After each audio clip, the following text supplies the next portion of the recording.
Obrigado, pessoal. Obrigado a você. Primeiro, eu queria agradecer a Deus por estar aqui com vocês hoje, me dedicando o tempo de vocês e a minha pessoa para falar um pouquinho da minha história. Agradecer também as pessoas que aqui fazem isso um propósito. Cláudio, todo o time que está aqui. E mostrar para vocês o quão isso de fato é um propósito que mudou a minha vida. Como vocês, a grande maioria que deve estar aqui, conhece o Senac, esses jovens maravilhosos que estão aqui, eu vou contar um pouquinho como isso pode mudar a sua vida, como mudou a minha vida. A Semantics nasce com um propósito enorme, impactar pessoas positivamente com dados e inteligência artificial. Essa jornada, ela veio aqui, pessoal. A gente é senaquiano, que a gente fala. Então estar aqui é um motivo de orgulho. E eu encorajo vocês que estão aí online, que estão aqui na plateia, em dizer que é possível a gente mudar, é possível a gente ser brasileiros, criar tecnologia para o mundo. E a gente vai falar um pouquinho dessa trajetória.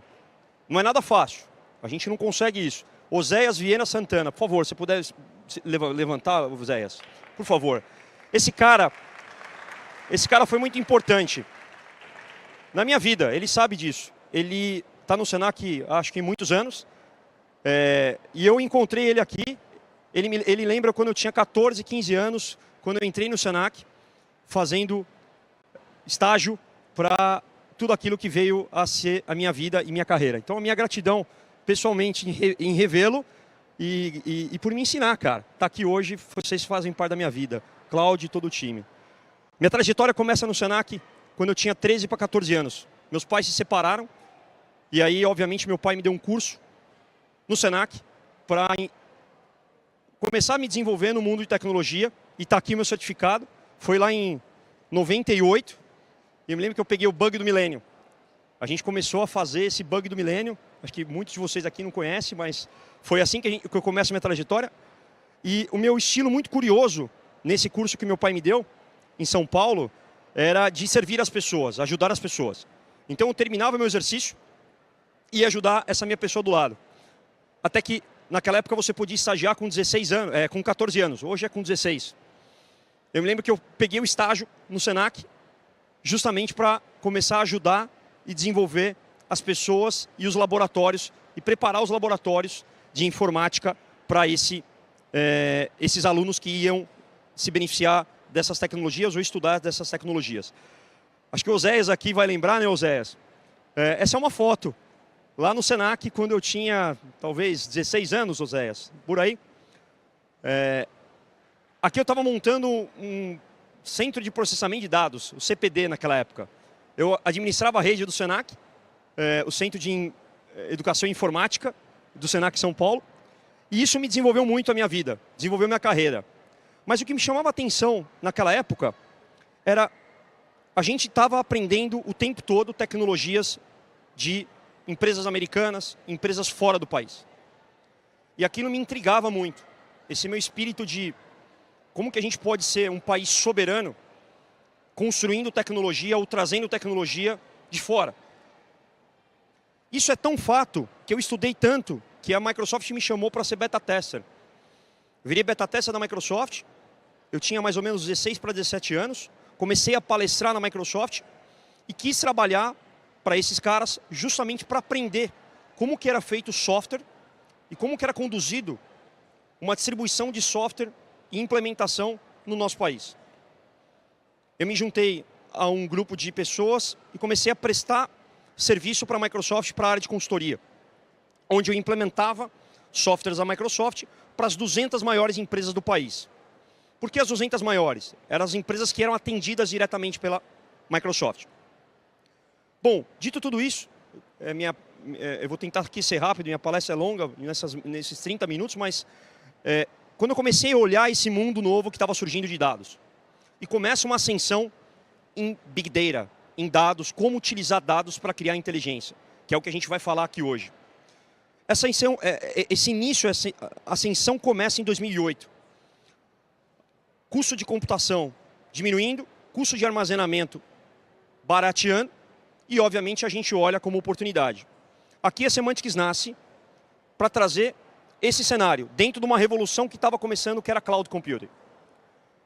Aquilo que eu via utilizando ou suportando as maiores empresas do país, onde tinha recursos financeiros, capital, eu comecei a olhar isso disponível para qualquer pessoa, a um custo muito barato, que foi as clouds.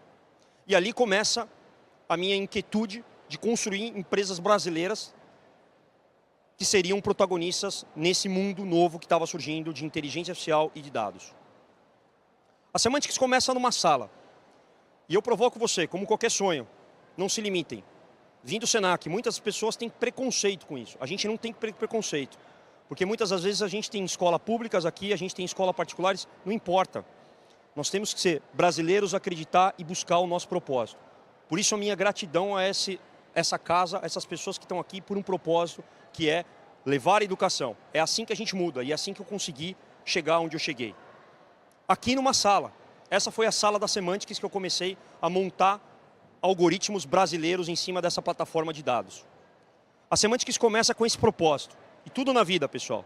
Eu provoco vocês. Qual é o seu propósito? Por que você está estudando? Para buscar o que na sua vida? Esse era o meu propósito. Criar tecnologias brasileiras que levassem para o mundo. E a gente fala em impactar milhões porque a capacidade tecnológica e a capacidade de processar, trabalhar essas informações e levar, ela é exponencial. Isso está disponível. E ainda mais agora que a gente vai falar de IA, como todos vocês aqui já devem estar utilizando, se beneficiando desse ecossistema que está surgindo no mundo. Mas eu queria trazer uma reflexão. Olha como que era esse mundo em 2012.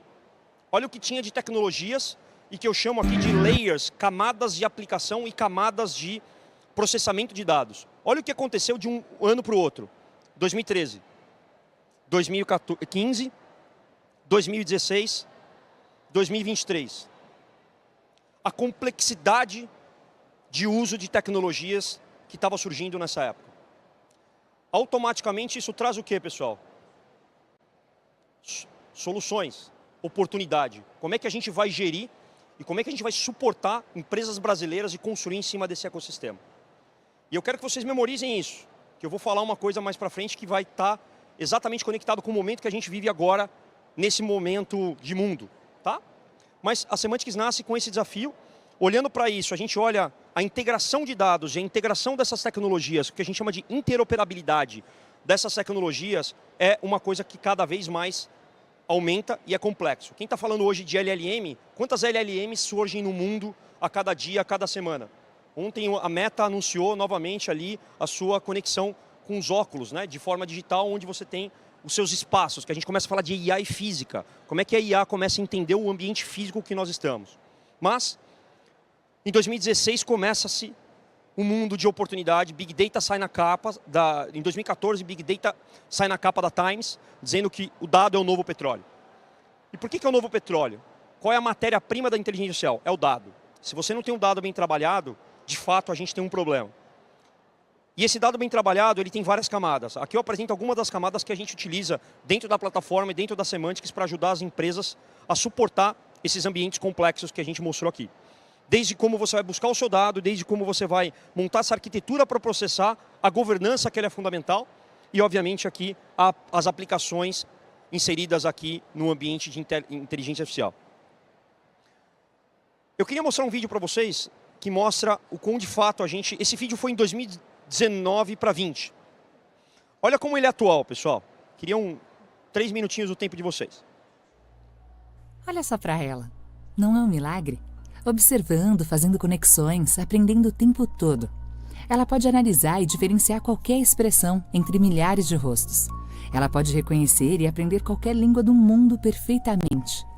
Ela vai descobrir como andar sozinha, calculando e recalculando seus movimentos a cada passo. Ela é o que faz a humanidade ser tão flexível, tão adaptável. Assim como eu. Eu também sou uma inteligência viva, atenta e curiosa, transformando cada informação em aprendizado, aprendendo constantemente, até com os meus próprios erros, me corrigindo e me adaptando em tempo real. Para mim, é tudo uma questão de dados. Eu tenho a capacidade de analisar trilhões de informações geradas por bilhões de devices em nanosegundos. Eu consigo olhar para toda essa complexidade e enxergar um caminho claro para dividir com você meus melhores conselhos. Eu posso perceber padrões e prever comportamentos, antecipar cada movimento e saber o que vai acontecer no futuro. Quase como um sexto sentido, mas que não tem nada de sobrenatural. É só eu sendo eu, um algoritmo que traz o futuro para o agora. Confesso que eu não gosto de ser chamada de artificial, porque eu tenho um propósito muito legítimo: proteger informações, negócios, pessoas. Posso prever que nós vamos continuar formando uma bela dupla e ainda vamos aprender muito mais juntos. Semantics, all about data. Pessoal, essa plataforma se beneficiou, está aqui, ó. Olha o propósito. Quem lembra, acho que todo mundo aqui passou por uma jornada global super desafiadora, que foi a Covid. Automaticamente o propósito e a plataforma que a gente criou conseguiu criar algoritmos que salvaram vidas. Eu não quero entrar em política, mas quem quiser saber mais, Leonardo, Dória, Estado de São Paulo, o quão a gente doou os algoritmos para análise preditiva de fatores pulmonar, analisando e fazendo deep learning. Naquela época a gente começava a falar de GPU, em 2016. Hoje o GPU, quem vê NVIDIA, né? NVIDIA estava começando a brincar com isso. E a gente utilizou para entregar isso para o Estado e salvar vidas. A gente utilizou também para o futebol, para aquilo que o brasileiro tem de melhor, que gosta, né? Tá aqui, ó. Como é que eu seja preditivo ou faça uma análise comportamental dentro de um campo de futebol com algoritmo. A gente aplicou isso para varejo, a gente aplicou isso para a indústria. Quer dizer, quando a gente fala que a inteligência artificial é uma oportunidade para o nosso país, para a nossa economia, aqui eu quero exemplificar isso. E cada um de vocês aqui pode construir, e eu não tenho dúvida que desse tema e dessa oportunidade, esse propósito que é o Senac Rio, vai trazer pessoas e empresas que vão construir milhões de oportunidades com inteligência artificial. Está aqui a história, nada novo, é possível fazer. Essa é a história dentro do One Page da Semantics. Eu começo ali em 2010, em 2017 a gente se torna a primeira investida startup do Bradesco. Em 2018 a gente começa a crescer e internacionalizar a companhia. Eu vou buscar mais recurso, mais capital para investir na empresa. Abrimos México, Colômbia, começamos a atuar na América Latina. Veio a pandemia em 2021, todo mundo, aquilo que olhava dados de uma forma diferente, de construir diferenciais competitivos, olham como uma questão de sobrevivência. Se você não tivesse dado integração de dados, conexão, análise, de fato você não conseguia sobreviver, especialmente comércio, não é isso? E o propósito que começou lá no Senac, aqui, como pode estar começando na vida de vocês, desses jovens, ou quem está em casa, começou nessa trajetória. Aplicar tecnologia brasileira que seja para o mundo. E esse era o nosso grande propósito, nosso sonho. E a provocação que eu faço para você: se você não sonha, você está morto e não sabe. Sonhe, sonhe grande. Vai para cima e faça acontecer. Persistir, insistir e fazer acontecer. É assim que a gente guia e sempre guiou. E o que era para nós persistir, insistir e fazer acontecer? Era se tornar a primeira Deep Tech listada na maior bolsa de tecnologia do mundo, que era a Nasdaq. E a gente conseguiu esse feito em 2022, se tornando a primeira startup brasileira, da América Latina, tinha que ser brasileira, estamos juntos, a listar a companhia. E aqui não era nem pelo valuation, pelo valor da companhia, era especialmente dizendo que era possível e trazer essa mensagem aqui, que talvez Deus estejam nos usando para levar essa mensagem para vocês. Em 2023 vou para os Estados Unidos, começo a comprar empresas no mercado americano, e hoje volto com a minha família e estou no Brasil. Hoje eu sou conselheiro, presidente do conselho da companhia e também maior acionista da empresa, mas vou falar um pouquinho dos meus próximos passos de propósito, que é o que me guia. Mas olha aqui, pessoal, como é que a gente engaja, e eu provoco a vocês a se engajarem. Esse aqui é um vídeo, no dia que eu recebi a notícia da SEC, né? Para quem não sabe, SEC é o regulador americano que autoriza as empresas a serem listadas no mercado americano. E olha esse vídeo que maravilhoso, trazendo essa reflexão desse dia. Boa noite, semânticas e semânticas. Espero que todos estejam bem. Venho trazer essa excelente, incrível, maravilhosa notícia.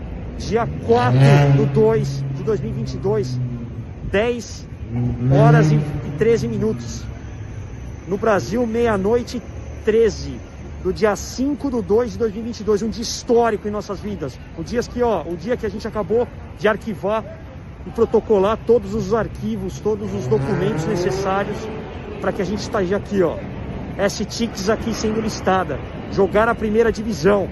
Isso é um trabalho gigante de dezenas e centenas de pessoas, parceiros, empresas que se juntaram a esse grande sonho, como a Tradmus, como a Link API. Minha gratidão ao time da Link API, o time da Tradmus, que está aqui com a gente realizando isso, e muitas outras companhias se juntando a gente para, tá aqui, juntos vamos levar a bandeira do nosso país para o mundo, do Brasil para o mundo. É assim que a gente sempre conduziu a companhia e vai continuar conduzindo. Tá aqui, pessoal, dia de muita gratidão. Comemore aí você, onde você estiver, com a sua família. Agradeça a Deus, a sua crença, quem você tiver. Que Deus continue nos abençoando. Persistir, insistir, fazer acontecer. Tá aqui, pessoal. Deus nos abençoe. Sem dúvida, um momento, uma barreira muito, muito grande que a gente acaba de ultrapassar. Ainda algumas por vir. Não chegamos no final, mas sem dúvida essa foi uma das maiores. Deus abençoe vocês. Obrigado. Time, valeu todo o time de liderança, toda a companhia que está se dedicando para que isso aconteça. Dia, noite, feriado, final de semana, Natal, Ano Novo, nossa gratidão. Tá aqui, O objetivo é disso que a gente está falando, pessoal. Ter objetivo, ter foco, ter sonho, realizar. Muito obrigado por estar com a gente sonhando e realizando. Deus abençoe vocês. Obrigado, time. Vamos junto. Go, go, go, STIX! Go, go, go, STIX! Boa. Esse era um momento que, para mim, eu confesso que era um alívio. Era fevereiro, estava nevando, desesperado. Quem se lembra, em fevereiro de 2022, começou a guerra na Ucrânia. Mercado de tecnologia desaba, inflação, juros. Eu não sabia mais se a gente conseguiria abrir ou listar a companhia. É um processo muito longo, não quero entrar em detalhes aqui, mas aqui eu tinha um compromisso dos investidores de fazer esses investimentos, e independente do que acontecesse com os mercados globais. E aí esse dia aqui para mim é um dia de alívio. Esse é o dia que a gente lista a companhia, se torna de fato a bandeira do Brasil, a primeira Deep Tech que a gente pode falar, que chegou, conquistou realizou, né, e foi essa jornada. Eu confesso que esse monte de botão que eu apertei ali, eletrônico, era mais um alívio do que qualquer coisa. Para quem não sabe, e eu não tenho nenhum... Acho que a gente tem que falar as coisas difíceis da vida. Esse dia eu estava alavancado 150 milhões de reais da física. Se não acontecesse esse IPO, era o all-in total. Aí eu falo do risco. O quão disposto você está a correr o seu risco para chegar no seu propósito, no meu sonho. 150 milhões de reais na física. Física. Por que eu quero trazer isso? Porque a jornada não é fácil. Quem olha esse dia aqui, fala, poxa, o cara ficou bilionário. O cara ficou... Não é sobre isso. Eu não estava bilionário, eu estava devendo 150 milhões de reais na física. Por quê? Juros subindo, regulador subindo a régua também, você precisa pagar auditoria, advogados. Aquilo que a gente esperava que ia listar a companhia em março, aconteceu dia 4 de agosto. Só esse período, quanto não consumiu de caixa da companhia, e eu tive que colocar recursos financeiros pessoais. Porque essa hora, pessoal, eu falo que é os momentos de deserto na nossa vida. O que é um momento de deserto? A gente descobre quem está do nosso lado, quem somos e a nossa fé. Aqui era a minha fé. Minha fé de que era possível e que Deus estava no meu caminho para chegar nesse dia. Semantics que chega com... Esse é um pouco do resumo da companhia. A gente gere hoje mais de 700 empresas, 600 peta de dados, 60 de bilhões de dados processados ou de volume financeiro processado, 10 bilhões de petabytes. A gente tem mais de 200 APIs prontas na plataforma para uso e, obviamente, aqui mais de 1000 integrações feitas com o sistema na América Latina. E a gente olha essa era composta por 3 caixinhas: integração de dados, o próprio dado, que é a matéria-prima, e a inteligência artificial. E a gente, obviamente, evolui nessa jornada, trazendo essa tecnologia e ajudando as empresas e as pessoas no nosso país. A gente não acredita numa única LLM. A gente acredita que esse jogo está ganho. Por que está ganho, Léo? O Brasil não será competitivo no mundo de silício. Não adianta a gente querer trazer bilhões de recursos, como eu tenho participado junto com a IA Brasil, o Ale está aqui. A gente tem discutido muito isso na comunidade do Brasil. Não adianta colocar recursos financeiros em coisas que não seremos competitivos. Silício é uma coisa delas. Não adianta, essa guerra está ganha. 51% dos processadores envolvidos no mundo estão em Taiwan. Isso é uma guerra geopolítica que a gente vive Brasil e China, Estados Unidos e China, e que o Brasil não tem que se meter nisso. E onde a gente olha que o Brasil tem o potencial de tornar isso super competitivo na camada de aplicação. Lembra que eu mostrei para vocês o que aconteceu quando a gente começou a olhar a Semantics lá em 2010? Olha o que está acontecendo agora. Pessoal, nada novo. Isso foi em 2013. O ecossistema de AI começando a criar essa complexidade que a gente está olhando. Olha o que já aconteceu em 2024. Por quê, pessoal? Olha isso aqui. 28 bilhões cada vez mais sendo investidos em AI. E a pergunta que eu me faço e me provoco como lá no Senac, quando eu tinha 14 anos de idade. E o Brasil nisso? Quantos milhões? 1 bilhão, 2 bilhões? Quanto a gente vai investir nisso? E aonde a gente vai investir nisso? E aí eu vou falar um pouquinho mais para frente do meu propósito, do próximo propósito. Essa é a comunidade AI sendo escalada no mundo. E aí, quando a gente fala de comunidade, a gente olha onde está o Brasil nesse fato de comunidade. A IA Brasil nasce com esse objetivo, democratizar o uso de inteligência artificial do nosso país. Liderada por um cara incrível, maravilhoso que está ali, o Alexandre, que logo mais vai estar com vocês. Por quê, pessoal? Olha o que está acontecendo. Aquilo que a gente tinha de uso de Netflix e demorou anos para alcançar 1 milhão de usuários, foi questão de minutos, dias, com essa próxima onda de inteligência artificial. Isso revoluciona muito. Falando de valor de mercado, a gente tinha em média, para se tornar um unicórnio, uma empresa de um valuation de $1 bilhão, 7 anos. Hoje, 3 anos e meio. É uma corrida. Essa corrida acontece, não é de agora. Quem está olhando IA como buzzword, isso é décadas. O ser humano busca o tempo todo chegar num estágio de maturidade no qual é possível replicar via algoritmo, capacidade computacional. Olha os modelos, como esses modelos vêm acelerando de uma forma muito, diria crítica. Por que crítica? Porque a gente não está falando de inteligência artificial, o impacto não só em uma IA generativa. A gente está falando, todo mundo fala de IA generativa, Natural Language Process, NLPs, mas a gente está falando de outros modelos. Até no mundo da educação, como nano-learnings, adaptative learnings. Algoritmos que possam se adaptar ao seu conhecimento ou trazer aquilo que é melhor para aquilo que você tem dificuldade. Isso está impactando demais a vida de cada um, e especialmente as empresas. Onde? Olha o que as empresas buscavam investir em 2021 e onde elas estão investindo em 2023. Áreas como vendas e marketing sendo, de fato, utilizada e trazendo retorno para as empresas. Por que eu quero provocar vocês aqui? Olha a oportunidade de emprego que se gera. A gente tem uma fala muito, na minha visão, pejorativa, que a IA ela vai tomar os nossos empregos. Ela vai tomar emprego, mas ela vai criar muita oportunidade. Essa é a hora de a gente abraçar, como o Senac está fazendo, lançando inclusive um curso médio onde vai ter matérias de IA. Olha que benefício a gente está trazendo. Eu provoco a vocês, eu rodo o mundo. Onde a gente tem feito isso? Ah, Léo, você está maluco? Não, não estou maluco não. Vou te mostrar em dados, pessoal. Olha o que está acontecendo. Todo mundo começa a olhar. A área de empresas que estão explorando, ela aumentou 18 pontos percentuais na sua, ano contra ano. Produção, colocando em produção, 10%. 11% era em 2022 na implementação avançada, hoje já está em 15%. Quer dizer, as empresas que não estavam considerando o uso de inteligência artificial, elas começam a acelerar de forma radical. E o Brasil nisso daqui? Está aqui, ó, 80%, acima de 80%, vamos usar paretos aqui, 20, 80, né? 80% aqui falam que vão utilizar em alguma área inteligência artificial no nosso país. Poxa, Léo, o que isso vai trazer de benefício? Muito. 55% de redução do tempo das pessoas, tempo para esse ser mais criativo.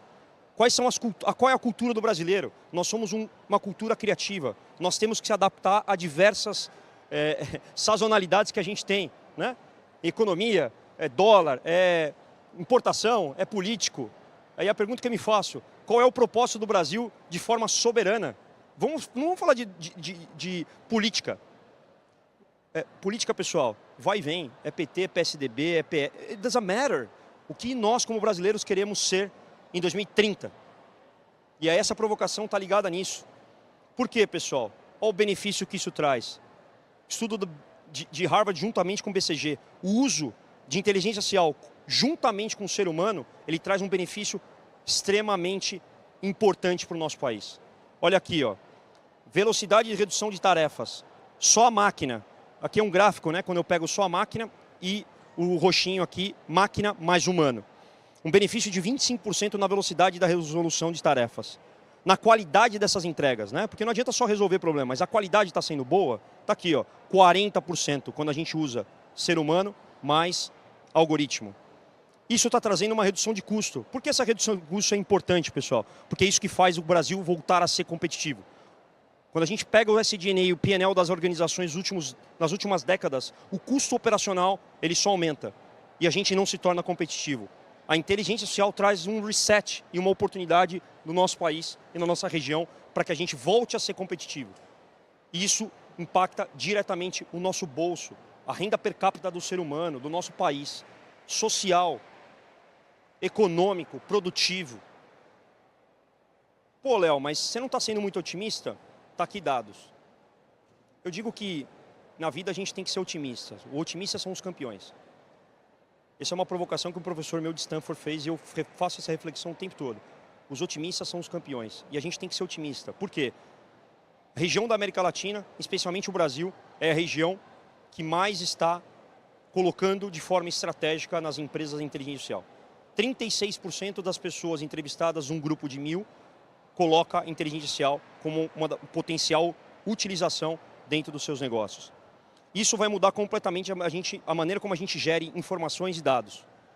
O mês de julho de 2023 foi o primeiro mês na história da humanidade onde foi criado mais dados sintéticos do que dado real. Pô, Léo, o que é dado sintético e dado real? Vamos trazer para o dia a dia. Quando você joga uma pergunta no ChatGPT e faz ele criar, e ele traz aquele texto, aqueles dados sintéticos que são gerados a partir do teu input, a partir do teu prompt. O mundo começou a passar por essa revolução. O que isso traz? Um impacto gigantesco no Brasil. Por quê? Porque isso é um fator de soberania. E aí aqui como fundador da Associação Brasileira de Inteligência Artificial e da IA Brasil, essa é a provocação que eu faço para os nossos governadores e atuando nas sessões da PL 2338 do nosso país. Essa é uma oportunidade que a gente tem de colocar o nosso Brasil competitivo.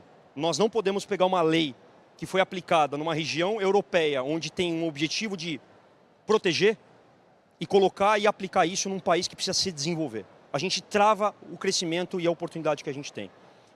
Em quais setores eu estou olhando isso? Está aqui, ó. O mercado das Big Techs, sem dúvida nenhuma, é o mercado que mais vai e está sendo impactado. Eu falo isso com propriedade dentro da Semantics. O tempo que eu gastava para desenvolver vem reduzindo absurdamente. Mas ele abre uma série de novas profissões. Como, por exemplo, hoje, a gente está contratando supervisor de algoritmo. A gente não tinha supervisor de máquina. Hoje eu preciso de um supervisor de algoritmo. Será que esse algoritmo ele é... Que a gente fala, né? Tem dois sempre caminhos, né? Aquilo que é o não supervisionado e supervisionado. Cada vez mais a complexidade aumenta, a gente precisa ter uma observabilidade em cima desse modelo. Qual é a profissão que a gente está ensinando no nosso país, e agora o Senac fazendo isso, para a gente preparar essas pessoas para serem isso? Isso é global. Olha a oportunidade que a gente tem. O que está acontecendo com o nosso país em termos de data center? O Brasil é uma referência climática global em transição energética. Quem está no Brasil hoje, exatamente há algumas horas atrás? Satya Nadella, CEO da Microsoft, acabou de anunciar mais de 14 bilhões de investimento em data center no Brasil. Por quê, pessoal? Porque ele é legal, está lá? Não, americano, né? Está tudo certo. Mas o Brasil tem uma oportunidade do quê, pessoal? Ser uma referência e utilizar a região de data centers para construção de inteligência artificial em cima disso. Por quê? 88% da nossa rede elétrica ela é renovável. Energia do mundo. A gente fala da Amazônia, mas a gente é a energia do mundo. A gente tem solar, tem eólico, não é isso? Olha a oportunidade que a gente tem como país. E quais são os setores que têm oportunidade aqui? Serviço. E aí eu provoco vocês. Aqui mais uma vez, serviço, prestar serviço, criar serviços em cima disso. Segunda camada, aplicação. Terceira camada, modelos e foundation models, que eu acho que aqui, de novo, não investiria nisso. Tá? Na curva de maturidade de inovação, eu olho que nós temos uma oportunidade como essa. A gente está na camada de aplicação. Como que a gente vai criar aplicações que são regionalizadas com dados regionais que podem, de fato, criar empresas e uma sociedade melhor? Esses são os níveis de maturidade que eu olho de AI. A gente tem 5 níveis. Desde você pegar o seu processo, automatizar, colocar dados e as suas tarefas. Aqui é um ambiente criativo na veia. O brasileiro é um povo criativo, é um povo multidisciplinar, é um povo e é uma população que precisa e pode se beneficiar disso. Não quero entrar em números, mas até o próximo ano, 200 bilhões de dólares é a oportunidade de investimentos e uso e consumo de inteligência artificial no Brasil. Aqui esse gráfico embaixo do seu lado direito, ele mostra quais são as áreas de atuação da inteligência artificial onde a gente pode ser competitivo. De novo, não vamos investir em hardware, pessoal. Então me assusta quando a gente olha um investimento sendo feito de bilhões de reais no nosso país buscando hardware. Eu tive a oportunidade de estar com o Jason, que é o CEO da NVIDIA no final do ano passado. Eu perguntei quantas empresas da América Latina, especialmente do Brasil, compraram uma máquina chamada Blackwell, que é hoje um hack que ele faz em 90 dias um treinamento do que foi o ChatGPT, que demorou 5 anos. Olha a evolução que a gente está falando. Zero empresas na região conseguiram acesso a essa máquina. Fila de quanto tempo para comprar esse computador? 2 anos. A gente vai ser competitivo nisso? Isso vai aumentar GDP do nosso país. E é para isso que eu provoco a vocês. E é isso que o Senac está fazendo. Como é que ele leva esse conhecimento para que amanhã seja alguns Léos que a gente quer estar aqui incentivando e buscando, que possa estar criando empresas como foi a Semantics. Setores que estão sendo impactados, está aqui, ó, educação. Olha a oportunidade que a gente tem na educação. É o setor que tem potencial e tem utilizado e se beneficiando em cima disso. Isso é uma questão não só de tecnologia, é uma questão soberana. Por quê? Não é sobre o dado, é como eu extraio esse dado, esse metadado e aplico isso em cima dessa camada. Como propósito também, a gente construiu o Louro, uma LLM que pegou LoRa, uma metodologia chamada LoRa e a Llama e juntou e montou o Louro por causa do Brasil, um pássaro brasileiro, e a gente disponibilizou isso 100% brasileira, treinada e capacitada com dados financeiros e de saúde no nosso país. Que é nisso que a gente acredita e é nisso que a IA Brasil vem. IA Brasil é a maior comunidade hoje ativa, discutindo e analisando e trazendo como protagonista as pessoas no uso de inteligência artificial do nosso país. Eu provoco a vocês, entrem na comunidade, é uma comunidade super rica, ativa, liderado pelo... Pessoal, quem quiser pegar o QR Code e tirar, fiquem à vontade, vocês vão entrar na comunidade. É uma comunidade hoje que tem os maiores líderes de inteligência artificial. E a comunidade ela nasce como um propósito. A mesma coisa que o Senac. Por isso que a gente está aqui querendo se juntar para levar cada vez mais conhecimento e trazer oportunidades para vocês dentro da comunidade. Iniciativas brasileiras, não é a Semantics, tem várias, pessoal. Como amanhã, o pessoal conseguiu pegar? Vocês querem olhar aqui de novo, pessoal? Eu vi que conseguiram aí, pessoal? Não conseguiu? O Ale aqui na próxima ele já vai botar é que está lotando, então ele tem que criar um QR Code a cada grupo, que é o limite, acho que é 1000. É isso, né, Ale? 2000, enfim. Várias iniciativas brasileiras. Então eu provoco a vocês. Eu não tenho dúvida que daqui a alguns anos, ou talvez meses, né? Tem um prêmio que está sendo discutido no Vale do Silício, quem está lá, que é quem vai ser o primeiro cara a montar uma empresa bilionária de uma pessoa com IA. Isso é tirar emprego? Não, isso é gerar oportunidade. Isso é gerar riqueza. É assim que a gente tem que encarar isso. A gente não pode ter medo ou ser imaturo, vamos chamar assim, nessa oportunidade que está acontecendo. E aí, quando eu falo de propósito, está aqui. Esse é o nosso próximo propósito. Esse é de um time maravilhoso que eu estou juntando para montar o VCAI. O que é o VCAI? Valid Central Artificial Intelligence. Eu entendo que a inteligência artificial tem que ser criada por valores éticos de brasileiros, de valores profissionais, valores religiosos. Essa é a minha visão. Nada contra, respeito todo mundo. E esse é um propósito que eu criei, a primeira plataforma de investimentos em AI. Então, se você tem uma startup que já tem produto de AI, a gente está olhando isso para investir. É um fundo de 400 milhões, é a maior plataforma, é o primeiro fundo da América Latina que investe em empresas em tecnologia. Ele tem esse propósito de olhar empresas que estão utilizando dados e estão aplicando dados. E aí, pessoal, por que tudo isso? Por que esse propósito? Para isso aqui, ó. Eu participo de muitos eventos e com empreendedores maravilhosos, caras incríveis no nosso país. E tem um dilema, né? Quando você lista uma companhia, né? Qual que é o presente que você se dá? E as pessoas muito se perguntam sobre isso. E eu vejo de um lado muito olhando o ter e não o ser. Então o que você comprou, né? Depois que você abriu o IPO? Tem alguns que compram barco, helicóptero, avião, sei lá, cada um na sua. E eu refletia sobre aquilo e eu perguntava o que é que eu preciso me dar de presente. E aqui está uma foto que para mim é muito especial, que foi o dia que eu me dei o presente do meu IPO, que foi ir para Israel e ser batizado no Rio Jordão, onde Jesus foi. Com a minha família, eu pedi novamente minha esposa, Thaís Stella. Oséias deve lembrar, né, Oséias? Meus 3 filhos e minha família juntos, para esse maior presente da minha vida e esse maior propósito da minha vida. Obrigado, pessoal. Deus abençoe a gente. Gratidão.